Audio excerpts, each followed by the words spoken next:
want to talk about this recent story regarding Juice WRLD and how they did him dirty. You might have heard or seen something about this. The other day, Juice WRLD's highly anticipated posthumous album, The Party Never Ends, got released. It's his fifth studio album and supposedly his final one, which is crazy to think about. I don't know how true that is, but it's what they're saying. This album has been getting teased for quite some time. There's been a lot of hype building up to it. Fans have been waiting on this one for sure. Now, the album ended up dropping the other day, but before we get into the album itself, let's talk about the cover. I'm going to be honest. I don't really know much about Juice World. I'm a little older. Um, but we've all heard their music, and I know he had a tragedy that happened. And I ran across this video today, and I wanted to learn a lot more about him because I love hip hop, and it's just so much stuff out now that it's just impossible to consume everything until you get to it. So now I'm getting to Juice World. So if you're a Juice World fan out there, let me know what's your favorite album or whatever. Let me know if you want to see me react to some of Juice WRLD's material. But I'm here breaking down a video today. It's called They Did Juice WRLD Dirty. I may not keep that same name, I may change it, but it's by Blackie Sparks. Rollout. The cover got announced about a week before the release, and honestly, it was met with a lot of negative reactions. People were saying it didn't look professional, which, looking at it, is a fair critique. Then there's the six-pack abs on the cartoon version of Juice, which a lot of people thought looked unrealistic and unnecessary. Overall, this cover was, let's just say, not it. Now, on another note, we also have to talk about the rollout because it was a bit janky to say the least. This is something Juice fans were pointing out ever since the rollout started. The rollout for The Party Never Ends has been messy, to put it mildly. One of the key promotional strategies was the Fortnite collab. They added Juice WRLD skins to the game, which, don't get me wrong, is huge. Not every rapper, especially someone who has passed, gets an opportunity like that. It's a pretty big deal, but outside of that, Wow, that is pretty big. If y'all don't know, Fortnite is a video game. And that's pretty cool. I don't know any of this stuff. This is all new to me. I'm reacting to it. Somebody send it to me. It appear in my feed. And here I am. But that's pretty goddamn cool. I would like to get my skins put in a game.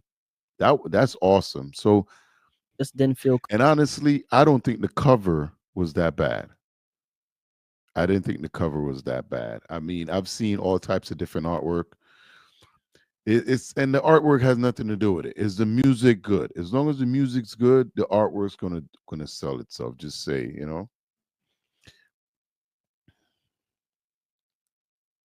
cohesive. Songs were being added and removed from the album last minute, like some Juice WRLD fans were mentioning on Twitter just days before its release. On a serious note, The Party Never Ends rollout is really bad, Riley said on Twitter. It's carried by the Fortnite collab, which isn't enough. The cover. How would the fans know what songs are gonna appear on the album? I thought that doesn't happen till the album drops. Like, what's going on? Like, how would they even know that? What songs he has and how many he doesn't have? And this is crazy. I thought like for instance, I pass. Let's do it. Still hasn't been picked, and songs are being added and removed last minute, just days before the release. People have been waiting years for this. So the disorganization of this entire rollout and release left a lot of fans frustrated. Then there's the track list reveal. This caused even more controversy because fans were anticipating certain records to be included, and those records ended up being left out. One song in particular, Rental, which is very popular in the Juice WRLD community,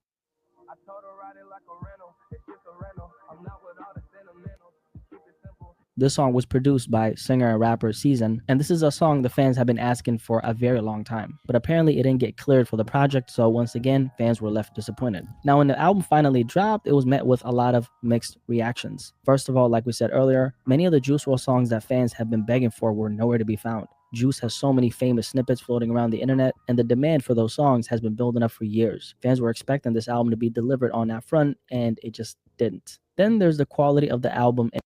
All right, I see now. I mean, I could see that, but some of this stuff's getting released. I mean, they're getting leaked. It's crazy that he got so much music out there. It's getting leaked. But y'all got to get the fans what they want.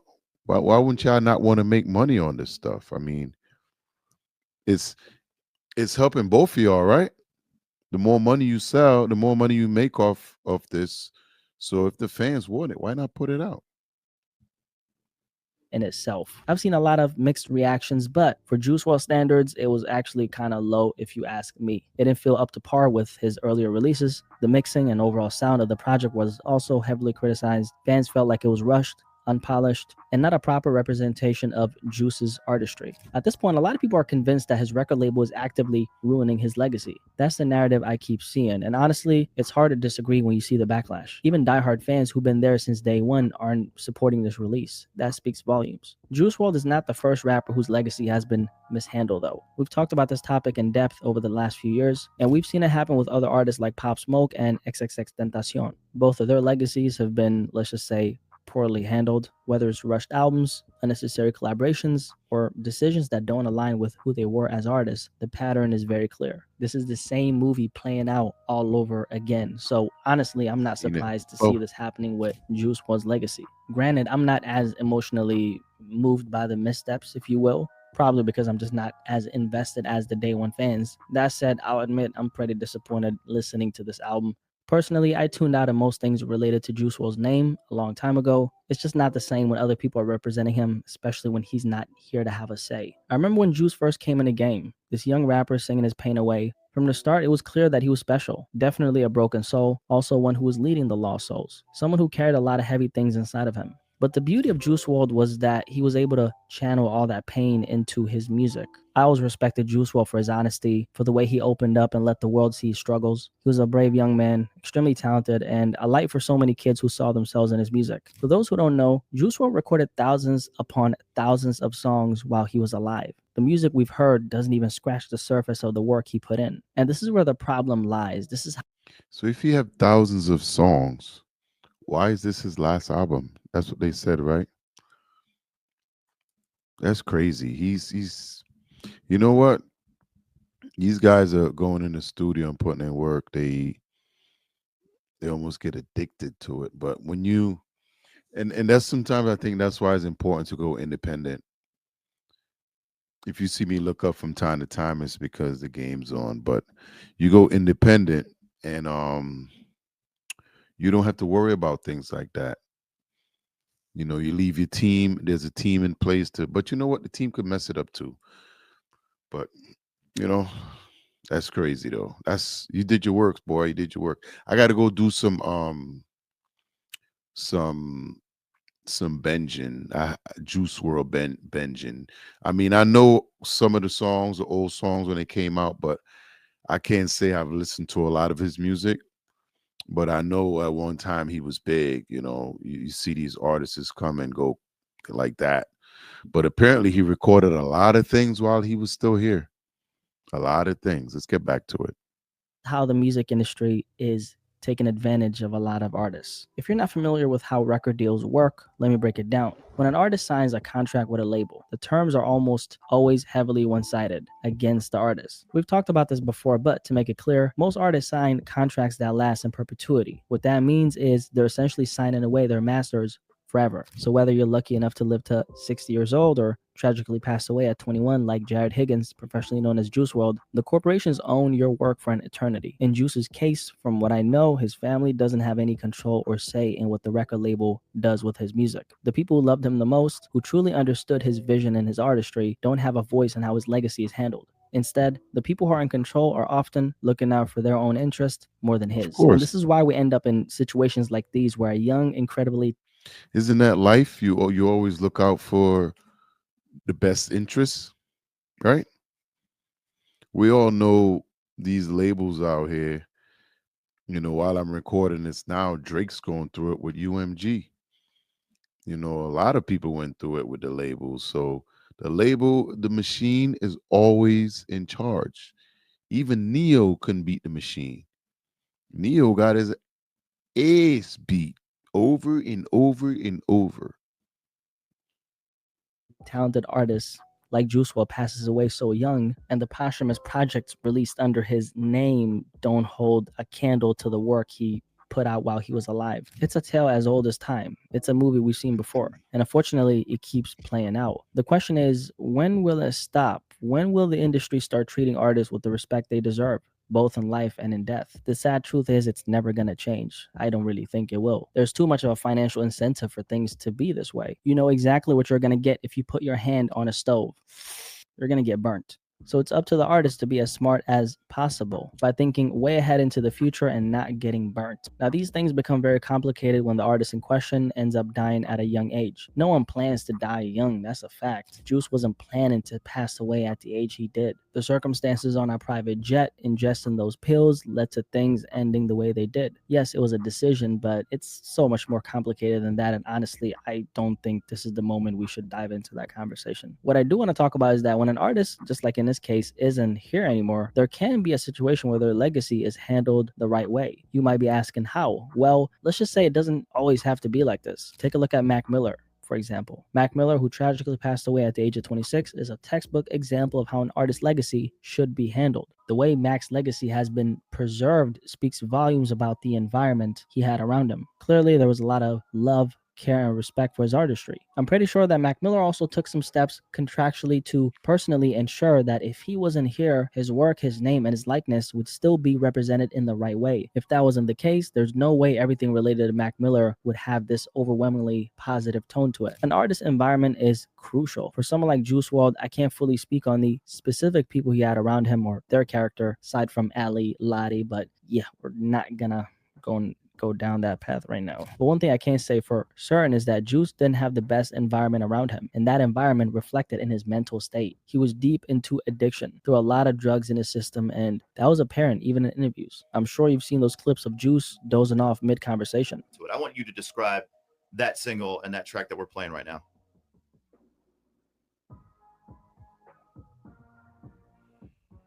It's heartbreaking. It tells you so much about what he was going through internally and the lack of a Damn. Listen, you could see that's sad, right? You can see he's overworked. He wants to get out of there. He's stuck. So something ain't right. I'm gonna have to. I'm gonna do a deep dive into this. Listen to more of his music because you can see he's a very talented young man, and the industry looked like it got a hold of him, and he couldn't get away. Let's. That's sad. It's sad. truly productive environment to help him navigate those struggles. At the end of the day, an artist's surroundings plays a significant role in their mental health and their career. Juice WRLD's tragic story Now, did he have some type of? Oh, did he have like epilepsy or something like that in general or in some sort? Because that could cause stuff like that sometimes. You give him the certain medication, but from what they say, he was on a lot of different things. So I'm not going to speculate too much. Let's get back to it. Hey, you're doing a good breakdown on this, Sparky. is going through internally and the lack of a truly productive environment to help him navigate those struggles. At the end of That's just embarrassing shit. That's just embarrassing, right? the day, an artist's surroundings plays a significant role in their mental health and their career. Juice WRLD's tragic story is a reminder of what happens when those pieces aren't in place. And unfortunately, his legacy is being mishandled in a way that reflects that. It didn't have to be this way though. When an artist is in this kind of mental state, the last thing they're thinking about is what happens to my legacy when I'm not here. It's almost like they're in survival mode. You can't plan for the future when you're just trying to make it through the present moment. And that's not unique to artists. It applies to every aspect of life. When you're consumed by what's happening right now, planning for the long term feels impossible. So this conversation about why Juice WRLD is being done dirty, honestly, it's way deeper than most people realize. It's way deeper than, oh, the people who are in charge of his music don't know what they're doing. It's a matter of preparing for your life and what comes after. But here's the thing. When you're in a vulnerable place mentally, dealing with addiction, stress, or whatever demons you're facing, it's hard to think about those things. And unfortunately, that's when the people around you, i.e., the environment you're in and the contracts you've signed, come into play. Juice WRLD wasn't in the headspace to worry about his legacy after he was gone. I mean, how could he be? He was carrying so much weight, so many struggles in the moment.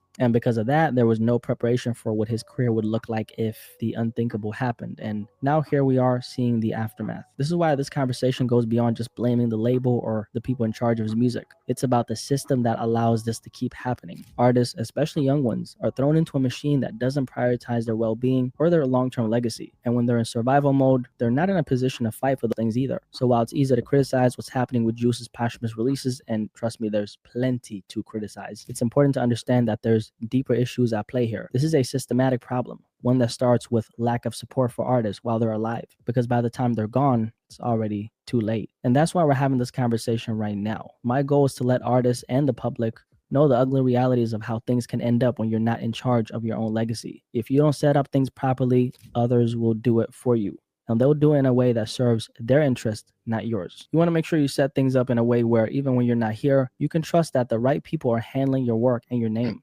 Because here's the harsh truth. You're often more valuable to the music industry dead than alive. At the very least, when you're gone, you're no longer around to fight for yourself or challenge the narrative. The saddest part about this conversation, though, is that this is supposedly Juice WRLD's final album. That's crazy to think about, but honestly, I'm not sure how much I believe it.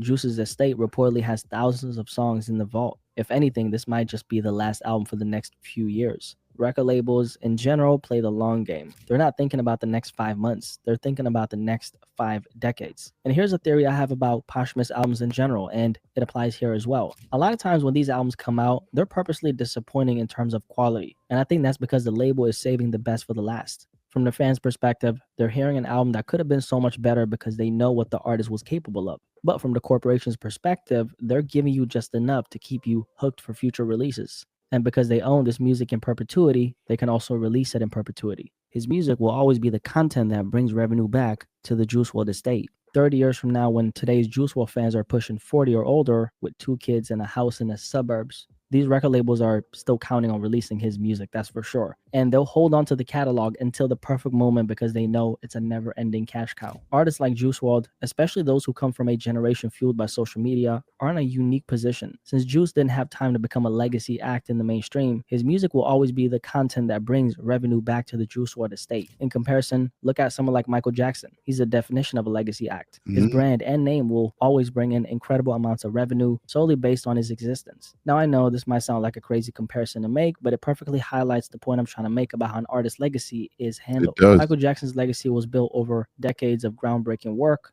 iconic performances, and a team that knew how to preserve and amplify his name even after he passed. It's why his estate still generates hundreds of millions of dollars every year. His catalog, his likeness, and his influence are so deeply embedded into pop culture that he's untouchable. And someone like Juice WRLD, who comes from a completely different era, he's in a completely different position. Since Juice didn't have time to become a legacy act in the mainstream, think about it. The Juice WRLD brand over the next 10 to 20 years will likely generate tens of millions of dollars. And I'm being very generous when I say that. His catalog alone pulls in a massive amounts of money every year, even now. The labels know this, and that's why they're counting on fans to stick around for the day when they start releasing more unreleased tracks. Overall, it's just sad because I really wish things could have been different. But let's not sit around praying for the music industry to change. Let's become that change. Artists need to plan for their future. They need to ensure that in the unfortunate event of their untimely death, the right people are in charge of their name, their brand, and their art. If they don't, they're going to become another money grab for the industry.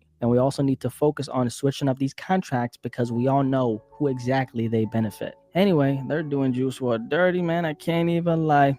Appreciate you for making it all the way. So yeah, there you have it. Juice WRLD. I don't know much about Juice WRLD. I knew he was a upcoming rap artist a while back, and he passed away. So tragically.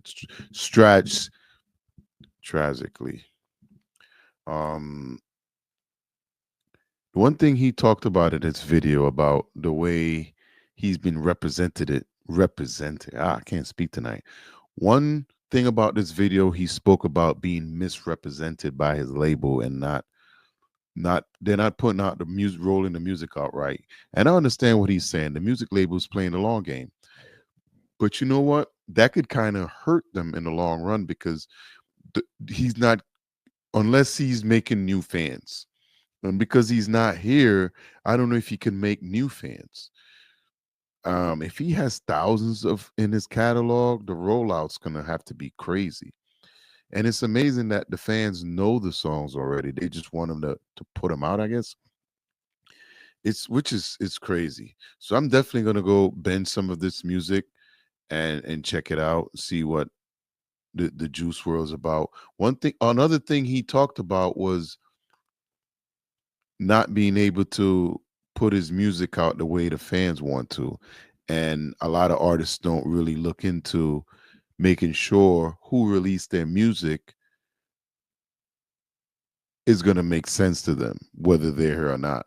Like in my time when I was a kid, I wasn't a kid, but I'll say I was in my was early 20s.